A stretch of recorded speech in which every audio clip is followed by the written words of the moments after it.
Woodlawn Cemetery in Nashua, New Hampshire, situated between East and West Hollis Streets, was created from land sold to the city of Nashua in 1848. Land continued to be added to the cemetery, and it grew to be just under 40 acres. In 1895, it had around 12,000 graves, including the remains transferred from the Spring Street Cemetery when it was closed in 1872. In 2022, there were just under 19,000 known graves. The city's burial database is not complete, as many of the pre-1895 records are missing. Some headstones are not included in that database.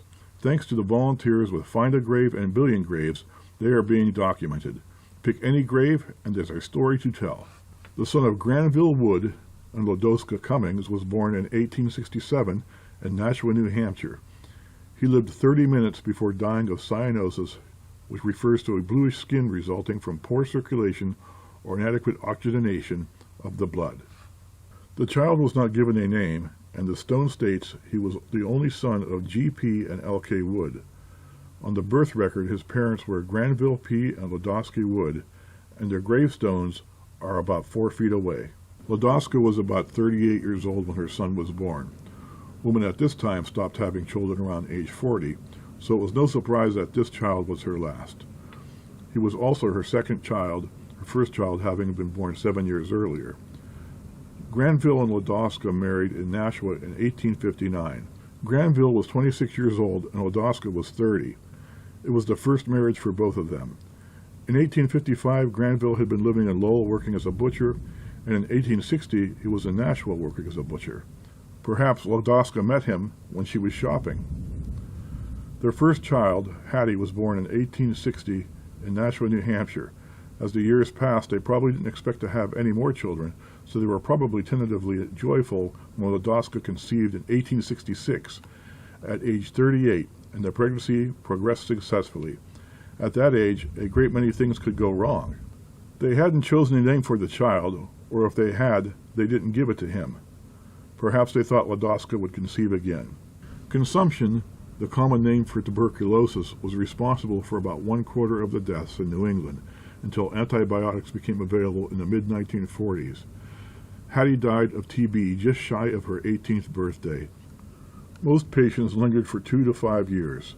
The young woman, pale and thin with skin glowing from fever, was considered beautiful. Granville and Lodoska probably were not thinking their only child looked beautiful.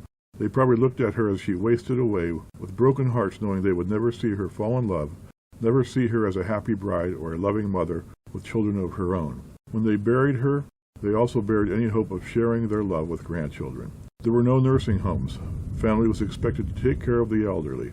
Living with a child or grandchild would be easier than living with a grandniece or grandnephew.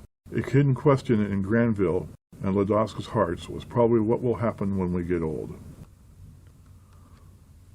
Lodoska's parents were still living on their own at ages 74 and 78, so the family had probably had conversations about what to do when Mom and Dad would not be able to care for themselves or when they died.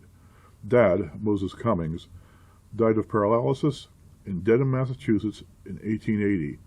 There are many causes of paralysis, but the most likely cause in this case was a stroke.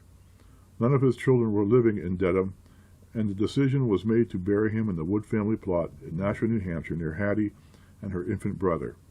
After her husband's death, Sally Cummings most likely moved to Tisbury, Massachusetts, to live with her son Augustus Cummings, where she had died at the age of 90. She was buried with her husband in the Wood family plot in Nashua, New Hampshire.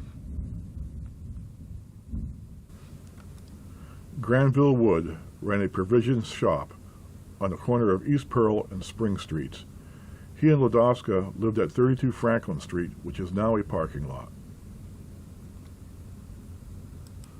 Granville died in 1887 of paralysis in Nashua, New Hampshire.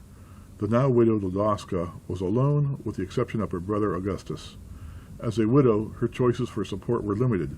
She could live off of the money her husband left her, if any, live with her brother or other relative, find another husband, or at age 58 engage in one of the acceptable woman's jobs: teacher, dressmaker, laundress, housekeeper, factory worker, or domestic servant.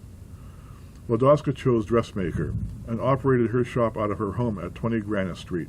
About February 1904, she fractured her hip and arm. It could have been caused by osteoporosis, but it was February and could have also been from a fall on the ice. She was taken to the hospital where she remained for 3 months before dying of her injuries at age 75. On May 7, 1904, she was buried with her family.